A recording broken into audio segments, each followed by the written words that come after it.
Good day, everyone. This is the 365 Days of Astronomy podcast for Wednesday, August 12th, 2009. This is Augusto Valdez. I am not an astronomer, just a big fan of science. I live in Mexico City, and we also make astronomy here. In fact, Mexicans have made astronomy since the very beginning. The Mayas, from the southernmost part of my country, created a calendar based on their observations of the skies. I had the privilege to speak with Victor Torres Roldán. He's an earth scientist educated at Universidad Nacional Autónoma de México and at the University of Michigan. He is the author of Star Cities, Ciudades Estelares, Cosmología y Simbolismo de las Pirámides, published in Spanish by Random House Mondadori. We spent the day together at the Museo Nacional de Antropología, where he explained how these observations were made without any instruments. And everybody agrees that the Maya were great mathematicians and they also were great astronomers. What they have failed to tell us is how exactly they were great.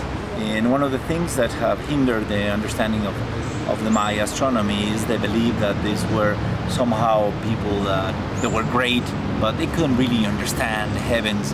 And they tell us that through the interpretations of the Spanish friars, hundreds of years after these great places of the classic Maya culture flourished, they have made these descriptions, they're really naive and dumb descriptions of the constellations and of the stars. And it seems that this greatness is almost like a myth instead of a fact.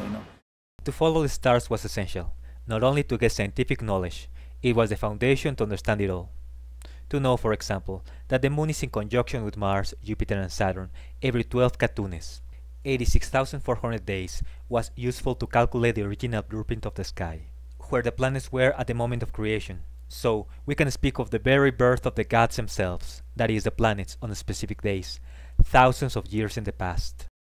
August 13 is the day that traditionally has been identified with the day of the creation for the Maya world, the last creation.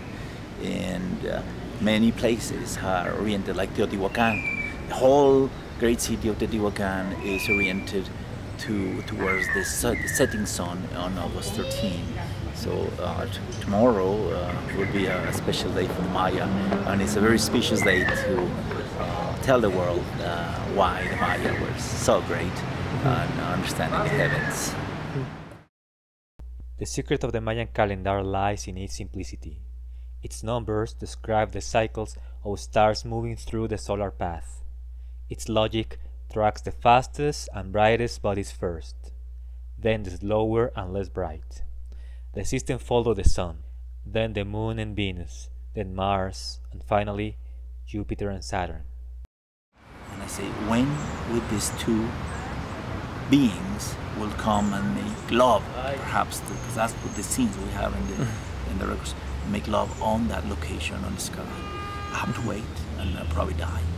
And these guys will not come back to that location.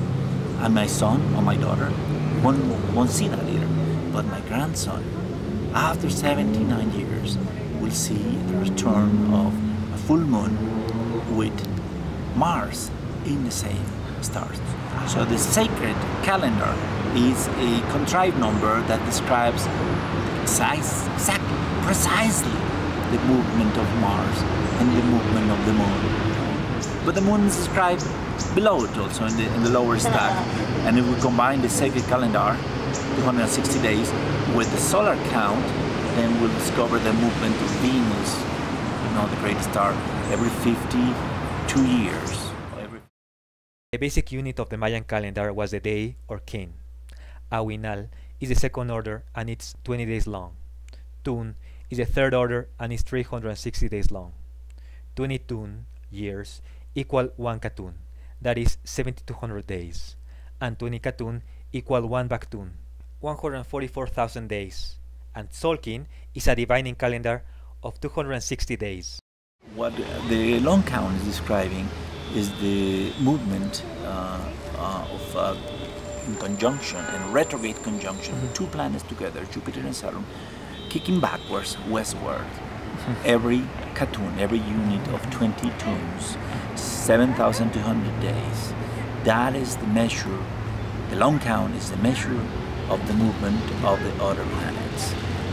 If we move the counter of the Catun one time, we find another joint conjunction in a different location on the sky. If we move it 2 counts, then we find it in another location. But when we move 3 times the counter of the Catun counter, we found that Jupiter and Saturn are undergoing retrograde motion in conjunction with the full moon in the same original location. So the 3 Catun count is a record of the revisit of these 2 great beings, the 2 divine beings in the sky at the same location. And Mars, I mentioned before, 111 Tzolk'in. 111 Tzolk'ins are same as 4 Catuns. So when we move the Catun counter 4 units, then we find Mars at the same location. So when does Mars, Jupiter and Saturn and the Moon return in the same location?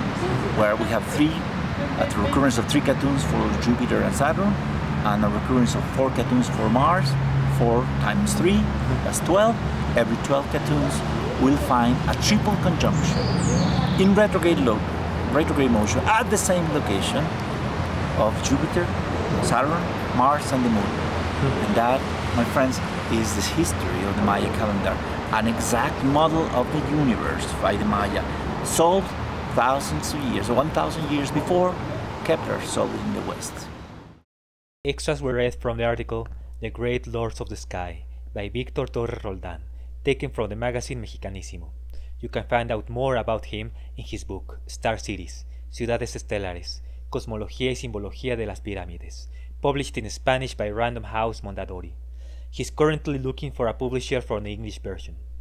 More information is available at my blog, themoutofdoom.blogspot.com. I want to thank the Instituto de Astronomía UNAM and Museo Nacional de Antropología. This podcast was edited and produced by Octavio Valdez. From Mexico City, this was Augusto Valdez, wishing you a happy and uneventful 2012.